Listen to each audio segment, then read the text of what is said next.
Figure it out. Hello, this is Adam Koralik from Figured Out Productions. The following video is a video of some kind, and I hope you enjoy it. Hey guys, it's Adam here, and welcome to PlayLoad. This is all my video game pickups for the month of March 2025. And you actually see there's some new hardware here. I'm kind of excited to talk about that. We have a mystery package of sorts. And yeah, just overall, just got some nice, solid pickups. Before we talk all about them, though, if you guys could do me a favor, please like this video, comment down below, subscribe if you've never done that before, as well as check out all my social media stuff in the description. Twitter, Instagram, Facebook, Discord, Patreon, Spreadshirt, travel channel, etc. I appreciate the support on those platforms. Thank you so much. Let's get into it. Now, this is going to be kind of ironic. So to all my Canadian viewers, this is going to be an oddly Canada-centric episode, despite the fact I actually didn't go to Canada this month. But that'll make more sense as we go. Where I did go is I was kind of all over the place. I spent a lot of time in the American South, specifically Southern Virginia, North Carolina, Tennessee, Kentucky, and so on. And so while I was down there, I had a lot of video stuff I needed to work on for my travel channel and other things. But while I had a little time to myself, so I was just kind of scoping out video game stores when I had an opportunity. There won't be any videos on that because it was just kind of haphazard. And that's what I got out of here. I do not remember where any of these specific titles came from because it was just kind of an amalgamation of where I was. But anyway, yeah, so on the travel channel, you'll see more of that adventure if you want to see it. But as for video game stuff, yeah, that's where it starts. So we'll start with that. Original Xbox content. The original Xbox, if you are somehow new to this, is a console that I love, and it is probably the last console I will ever try to get a full set for.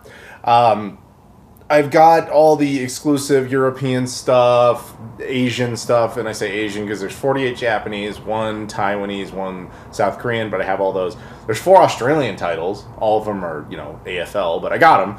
And it's North America where, honestly, I just kind of dropped the ball and haven't really gotten them there. But I am chipping away at it. And so, to that end, I just picked up a few titles. Nothing, like, crazy in here, but, whatever. First up, we have NBA 2K2. Probably the most interesting thing about this game is it's one of the only games that appeared on all of the 6th-gen consoles, except for the new one. This appeared on the Xbox, PS2, GameCube, and Dreamcast. But yeah, there was no Nuon version. I don't think there is any game that appeared truly on all of them, but most people just ignore the Nuon. But you shouldn't, because the Nuon is the master race of game consoles. Anyway, but yeah, they got that all the same. Allen Iverson. This one was more just comedic timing. We have NCAA March Madness 2004 with a much younger Carmelo Anthony on the cover. Only because March, March Madness. So I was like, all right, that's some sort of sign there. That and, worthless sports games. Just chip away at the list. We have 007, Everything or Nothing. Now, I'm no expert on the Bond franchise, as I love GoldenEye, and I can talk about the game, and I can talk about that all day, but, outside of that, I actually don't know a whole lot about Bond stuff. From what I vaguely recall, this was never actually a movie. It was just kind of a fake game around the time when Pierce Brosnan was playing the character, so it, basically created the lore of what would have been a movie without it being one. And the one thing I am sure of about this is that Shannon Elizabeth, who was, Nadia in American Pie, for those who remember that, she's in this. And I believe she was, just kind of because she wasn't actually in a movie. You turn on the game and she's in it as a character and stuff. And I do think the Japanese version of this actually has a Japanese actress in it. I don't pretend to know why, but if I recall correctly, that is kind of the case. But either way, there you go, got that. No idea how the actual game is. Viet Cong, Purple Haze. So a Vietnam game, I guess, when you take on the U.S. Special Forces in Vietnam. I don't know. Area 51 by Midway. This was a remake of the classic arcade game.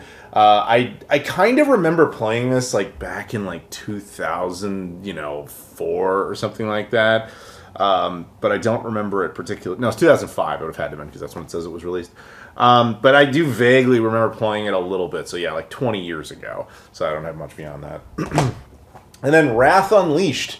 which is actually a LucasArts game. They made this outside of the Star Wars stuff. So I've heard that this is actually very good if you're into this particular type of genre. This type of gameplay, which is, you know, a lot of turn-based stuff is what I'm pretty sure this is, with magical fantasy, is really not my thing, but it was a game on the list that I needed, but at least I do respect that LucasArts made it all the same. So there you go, chipped away at that stuff. off that list. Now, we have a package. This package is our first reference to Canada here. Did this package come from Canada? No. This actually came from Castlemania Games, so I'll put a link in the description if you want to check it out. This is also getting its own video, so I won't talk about this extensively, but I will go ahead and open it and we will see what it is. So basically, I think you guys, if you watch my videos on the regular, you know a little bit about me. You probably can tell what my favorite game console of all time is, etc. And the answer to that question would, of course, be the Sega Dreamcast. Oh, look, we have some stickers. We got Rondo Products and a Castlemania sticker. Yeah, so the Sega Dreamcast, my favorite game console of all time. And as you guys know, whenever a new Dreamcast indie comes out, I like to make a video on it. There's a new Dreamcast indie, and it's called Fragmented Almanac. Now, the funny thing about this game, it came out over a year ago. This actually came out, I believe it was in March of 2024. And I don't know how I missed it. So what I do understand about this game, though, is that at least like the Dreamcast Junkyard and a couple of British publications picked up on it in like April of 2024, but somehow it just completely went under my radar. And the reason I mentioned Canada is most of these Dreamcast indies come out of either the UK or Germany, typically sometimes France, but those are typically the countries that produce them. This actually originates in Canada, specifically Montreal, Quebec. So that's cool that another country got on board to make some Dreamcast content. How I never heard about it, I don't know. From my own standpoint, the first time I did hear about this was back in January of this year. Somebody in my Discord, in my Discord's awesome, and there's a whole bunch of great people in there, and we have a bunch of sub channels and everything, but there's one specifically on Dreamcast content, and somebody posted in there like, Adam, I don't remember you ever doing a video on this, and they had found it buried on like some Canadian website that they have this game released. It wasn't even expensive. I think it was like $15. You know, it's not a super expensive game. I could be wrong in that price. I'm just kind of off the top of my head trying to remember it, but and I was like, oh, yeah, I don't know how I missed that. And I was trying to find out, is this a new thing? Is it a suppressed game? Is it, you know, a burned disc? Like, what's the deal? I just couldn't find any information. And life sidetracked. You know, I ended up having to deal with other things. And out of nowhere, about a month ago, I got a text from Ryan at Castlemania Games, and he's like, hey, man, have you heard of this game? And I was like, I just heard of it. He's like, yeah, so we're going to start carrying it exclusively. He's like, I ordered, like, so I think they produced 500 of these, and he said he picked up something like 20% of them, so he probably picked up like 100 copies of this. So I don't think it's sold all that well, and that would kind of make sense if even I hadn't heard of it. So if you want to check it out, again, there will be a link in there. It's probably going to be one of the more obscure Dreamcast indies for that reason. It's supposed to be a point-and-click, like, you know, puzzle adventure, I think is what it is, but we'll do a whole video on it. I'm more just fascinated by the fact that this so easily flew under the radar for me. But yeah, Fragmented Almanac. Pick it up at Castlemania Games or the Sega Dreamcast. We'll talk more about it at that time. And huge shout out to the Canadians for producing a new Dreamcast game, even though it was a year ago. Okay, moving on though. Somewhat, again, speaking of Canada, do you guys know my buddy Snowman? He and we did some videos where we were game hunting in Michigan and Canada and Ontario specifically, and he showed you all the pickups and stuff he got. From that trip, he owed me some money just for, like, I don't know if it was like gas money or whatever it was. We were just trying to figure, you know, balance things out. And he basically asked, would I accept N64 cartridges in lieu of cash payment? And I was like, as long as you're cutting me a deal, yeah. So this is the way we settled that. So as a result, yeah, he was just trying to get rid of some N64 cards, and I was just happy to take that instead at a good rate. With the N64, I have no particular goals. Like, I have every European exclusive, which there are not many. I have every Japanese exclusive now. That one was nice to achieve. But when it comes to, again, with the North American stuff, I'm just kind of like, whatever I can find.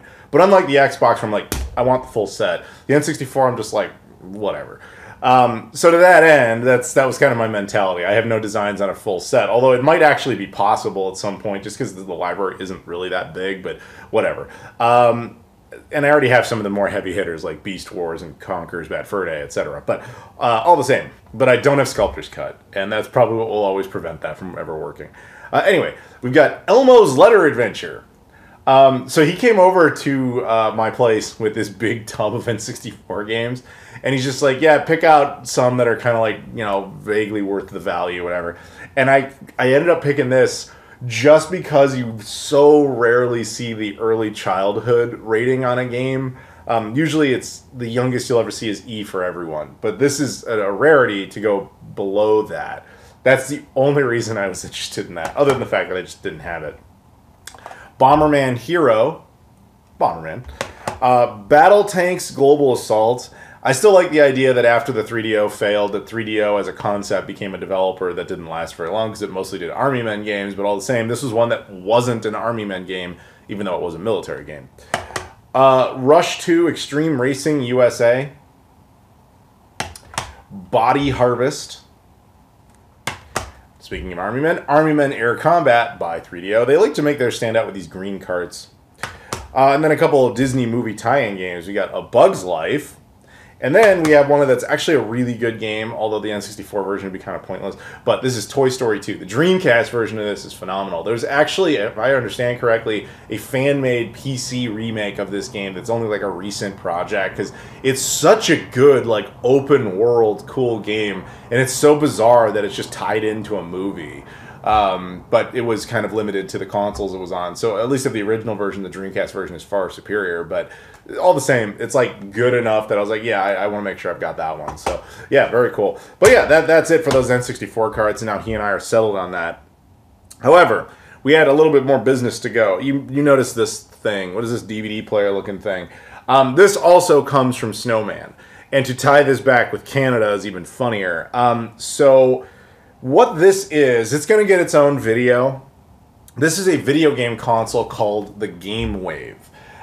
This one needs a little bit of TLC, but basically, again, I'll do a whole video, but this thing, long story short here, is this thing is actually, to my knowledge, the only Canadian-engineered and distributed game console ever produced. This thing is called the Game Wave. It was produced by a company in Mississauga, Ontario, just outside of Toronto. Technically, Mississauga is where the Toronto airport is. And then it was released there for about, I think it was $100 Canadian, which is like $80 US at the time. And it did have a US release as well, although the US release was kind of limited, to my understanding. It only had 14 titles ever produced. It mostly is like click, you know, these are the controllers, the remotes, like, so, you know, it's like DVD technology, basically. One of the funniest things about it is, apparently it had an Indian release, like India, because there is one Indian exclusive game. I think it's called like Quiz Connet or something like that. But yeah, so the funny thing about this, I didn't have this system, and you're probably wondering, oh, is this like some weird 90s thing? No, this was 2005. This was actually released in October of 2005, right around the time of the Xbox 360. And I would argue it's more 6th-gen technology and was trying to effectively somewhat, you know, wedge itself into the 7th-gen and failed spectacularly. The only real support it had was VeggieTales, like that cartoon, that CGI cartoon of, you know, for kids or whatever. Apparently they made a few of those for this thing, and that company kind of got behind it. In fact, on their website, for a long time, as recently as only a few years ago, you could still buy brand new sealed VeggieTales Game Wave releases. I think those are gone now, but yeah, they were there. I only have 2 games for it at the moment. I've got Letters Zap, and I've got 4 Degrees, The Arc of Trivia, Volume 1. This is the kind of stuff you get. It's just point-and-click stuff. I'm going to get a couple more pieces for this thing. Again, no designs on a full set. I think that the Indian game in particular would make that effectively impossible. And yeah, it was not a success, obviously. However, it did last longer than I think most people would expect. It was technically around for 3 years of support. Whereas I think most people would have assumed it was like 6 months. But all the same, cool to have. But the thing is, it's rare, but not valuable. So if you go to eBay right now, there's boxed ones for like $50 US. Like, this is not a valuable machine. It's just kind of cool, just because it's an oddity. To call it a legitimate competitor, I would not. You know, like when we were talking, I was kind of joking before about like the Nuon and stuff. The Nuon was like a legitimate competitor technologically speaking and in concept to its contemporary rivals. It just failed horribly on marketing and execution. This thing had no chance ever. This was like edutainment. This is more akin to the Philips CDI if the CDI failed. And I know people laugh at that because like, well, the CDI did fail. CDI did not fail. CDI was around for like a decade, made a ton of money. It's just that it made more money as edutainment than it did as a video game console. This failed in all regards. But I mostly like the idea of having a console that was the product of Canada, just because you don't ever see that. You know, in the U.S., we've obviously we've had Atari, we've had Microsoft, etc. There's been many companies that have come and gone that made a console at some point, but to my knowledge, this is the only Canadian homegrown console ever produced. And so I didn't have it. Wanted to get it. So why do I have it now? Snowman traded it to me just for some junk because he had a couple of these because that's Snowman. But all the same, very cool. He also insulted me by including composite cables with it. I should just throw these in his face. It has S-Video right on the back. There's no reason to ever use these. I'm genuinely mad at him now over that because composite is disgusting. But all the same, I'm never going to use it, so not like it matters. It does work, though. I mean, I might try it a little bit, but, you know, this is not, hey guys, this is party night with the Game Wave. We're all going to have a blast. Like, no, you're not. But I'll probably pick up a few more games for it over the course of time. That said, again, I will have a video on this at some point. I don't know when, probably when I amass a couple other items with it and I clean it up and the video can be better. This will probably happen a little bit sooner than later. But that said, until those videos come out, if you guys could do me a favor, please like this video, comment down below, subscribe if you haven't done that before, as well as check out all the social media stuff in the description. Twitter, Instagram, Facebook, Discord, especially that one, because if you find out about a new Dreamcast indie that I don't know about, you can come and tell me, and I'll be like, oh, dude, thanks. But yeah, you can do Discord, Patreon. I appreciate the support there. You get early access to videos. You can get shout-outs on my podcast, you know, all that sort of stuff. I appreciate that a lot. Check out the travel channel so you can see some of where all this kind of stuff came from. You can see history and all these other things you may not get to see out in the wild as much because I go out and do that adventure for you. And you can relax in your armchair and just watch some nerd travel all over the place and show you cool stuff. You can do that. I appreciate you. Thank you very much for watching, and I'll see you all later.